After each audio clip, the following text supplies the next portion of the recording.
ഇന്നത്തെ ഒരല്പനേരത്തെ ചിന്തയ്ക്കായിട്ട് നമുക്കൊക്കെ അറിയാവുന്ന ഒരു ഭാഗം ഞാൻ എടുക്കാൻ താല്പര്യപ്പെടുന്നു. Spiritual breakthrough. ഇത് ഇംഗ്ലീഷിൽ പല ആൾക്കാർക്കും മനസ്സിലായില്ലല്ലോ. ഞാൻ രണ്ട് ക്വസ്റ്റ്യൻ എൻ്റെ ഒരു 10 മിനിറ്റ് ഞാൻ എക്സ്പ്ലെയിൻ ചെയ്യാൻ താല്പര്യപ്പെടുന്നു. ഒന്നാമത്തെ ക്വസ്റ്റ്യൻ, എന്തുവാണ് സ്പിരിച്വൽ ബ്രേക്ക് ത്രൂ? രണ്ടാമത്തെ ക്വസ്റ്റ്യൻ, എങ്ങനെ നമുക്ക് ഈ ഒരു സ്പിരിച്വൽ ബ്രേക്ക് ത്രൂ ഉണ്ടാവും?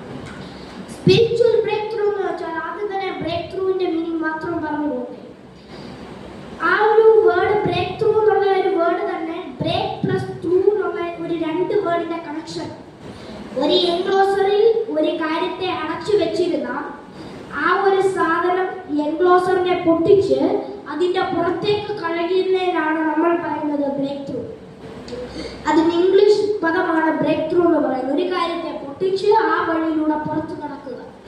ഇത് നമ്മുടെ പല സ്പിരിച്വൽ റലമില് നമ്മളിത് പറയുമ്പോൾ നമ്മുടെ പല ജീവിതം, നമ്മുടെ പല ഹാബിറ്റുകള്, ലോകമോഹങ്ങള്, പൈശാചിക ശക്തികൾ നമുക്കെതിരെ പോരാടുന്നുണ്ട്.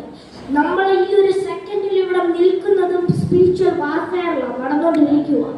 എന്നാൽ ഈ ഒരു സമയത്തും ഇത് നമുക്കെതിരെ ഒരു മതിൽ കെട്ടി വെച്ചിട്ടുണ്ടെങ്കിൽ ദൈവത്തിന്റെ ശക്തിയാലും പ്രാർത്ഥനയാലും ഈ ഒരു വാളിനെ നമ്മൾ പൊട്ടിച്ചു പുറത്തു കളയുകയാണ്.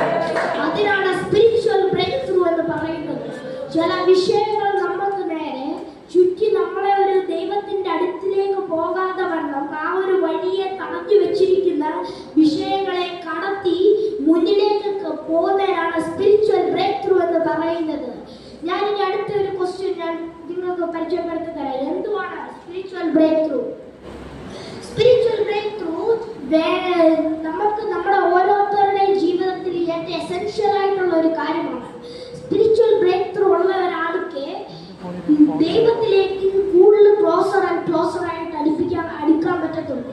ലൂസിഫർ, നമ്മുടെ സാത്താന് ഒരു പ്രാവശ്യം നമ്മളെ ടെസ്റ്റ് ചെയ്തിട്ട് പരാജയപ്പെട്ടെങ്കിൽ സാത്താൻ നമ്മളെ വിടത്തില്ല.